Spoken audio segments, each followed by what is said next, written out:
یہی مطلب ہے ان الصلاۃ تنہا عن الفحشاء والمنکر کا، جس کی نماز اچھی ہوگی وہ کبھی بے حیائی کی طرف نہیں جائے گا، اس لیے کہ گناہوں سے سکون آج تک کسی کو نہیں ملا۔ سکون غارت تو ہوتا ہے گناہ کر کے، لیکن سکون ملتا نہیں گناہ کر کے۔ یہ بھولا بھالا انسان، لڑکا ہو یا لڑکی، یہ بیچارہ گناہ کرتا تو ہے سکون کی تلاش میں، لیکن اس سے کوئی پوچھے، پرائیویٹلی پوچھے، گناہ کر کے تم کو کبھی سکون ملا ہے؟ واقعہ یہ ہے، اس کا یقین اگر قرآن پر ہوگا تو قرآن پر ہاتھ رکھ کے، اس کی آستھا اگر گیتا پر ہوگی تو گیتا پر ہاتھ رکھ کے وہ قسم کھا کر کہے گا اور کہے گی کہ گناہ کیے تو میں نے سکون کی تلاش میں ضرور، لیکن مجھے کسی گناہ سے کبھی سکون نہیں ملا۔ سکون تو ملتا ہے اکیلے میں اپنے مالک کو یاد کرنے میں، سکون تو ملتا ہے ایک اچھا سجدہ کر لینے میں، سکون تو ملتا ہے رحمت دو عالم سرور کائنات محمد الرسول اللہ صلی اللہ علیہ وسلم کی خدمت میں محبت بھرا درود و سلام بھیجنے میں، سکون تو ملتا ہے اپنے ماں باپ کی خدمت میں، سکون تو ملتا ہے کسی اندھے کو سڑک پار کرا دینے میں، سکون تو ملتا ہے کسی غریب اور یتیم کے آنسو پوچھ دینے میں۔ سکون گناہ کرنے سے نہیں ملتا، سکون عزت کی حفاظت سے ملتا ہے، عزت لوٹنے سے نہیں ملتا۔ کبھی خوش آدمی گناہ نہیں کرتا، یاد رکھو، پرسکون آدمی گناہ نہیں کرتا۔ اور سکون ملتا ہے اللہ کے ذکر سے، سکون ملتا ہے نماز سے، اچھی نماز سے، سکون ملتا ہے دعا مانگنے سے، سکون ملتا ہے گناہوں سے اپنے آپ کو بچانے سے۔ اسی لیے عزیزو، خدا کے بندو، یہ معمول بنا لو، لڑکوں سے کہتا ہوں، نوجوانوں سے اور مردوں سے، ہر نماز مسجد میں باجماعت پڑھو، کہو انشاءاللہ۔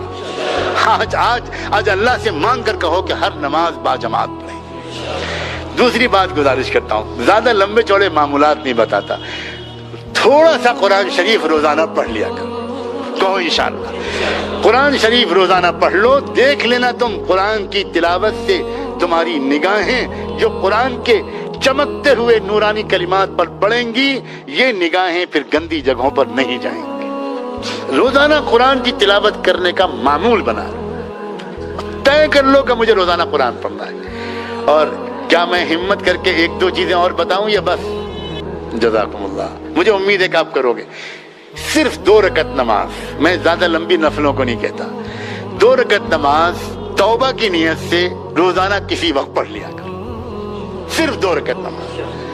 آپ ظہر کے وقت پڑھ لو، آپ مغرب کے بعد پڑھ لو، آپ عشاء کے بعد سونے سے پڑھ لو تو سب سے بیسٹ ہے، صرف 2 رکعت نماز۔ یوں نماز پڑھو کہ اللہ، میں وہ نہیں ہوں جو مجھے ہونا چاہیے، میرے مولا مجھے معاف کر دے۔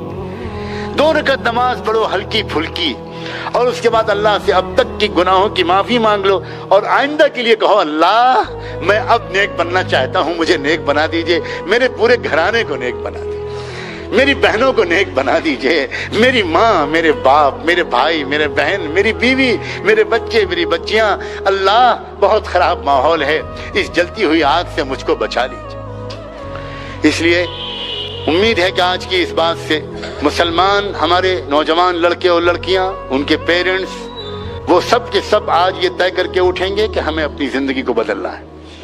پلیز، بہت ہو گیا، اب دیر مت کرو۔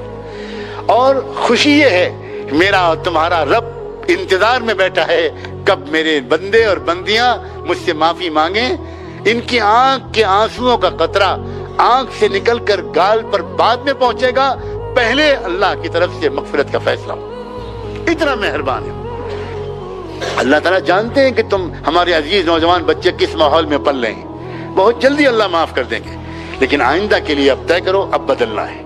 گھر کا ماحول، گھر کے باہر کا ماحول، بلا وجہ عورتوں اور بچیوں کا باہر نکلنا نہیں، گھر میں عورتوں کو انجوائے کرنا چاہیے، گھر کو انجوائے کرنا چاہیے۔ عورت کا اصل کام اس کے گھر میں ہے، گھر معمولی یونٹ نہیں ہے سوسائٹی کا۔ کیا ہو گیا اس دنیا کو، میں کس ٹاپک کو چھیڑوں؟ گھر سوسائٹی کا معمولی یونٹ نہیں ہے، سب سے امپورٹنٹ یونٹ ہے گھر۔ گھر ٹھیک ہوگا تو سوسائٹی ٹھیک ہوگی، اور اس گھر کے سکون کا سرچشمہ عورت ہے، یہ قرآن بتاتا ہے۔ اس لیے عورت کو سب سے ٹپیکل، سب سے زیادہ نازک کام دیا گیا ہے، جو بالکل فاؤنڈیشن اسٹون ہے۔ اگر فاؤنڈیشن اسٹون سیدھا رکھا گیا تو عمارت آگے سیدھی بنے گی، اگر فاؤنڈیشن اسٹون ٹیڑھا رکھا گیا تو پوری عمارت ٹیڑھی ہوگی۔ اللہ کرے کہ ہم لوگ سبق لیں اور آج ان بکھری ہوئی باتوں سے ہم سب ایک نیا زندگی کا سفر شروع کریں۔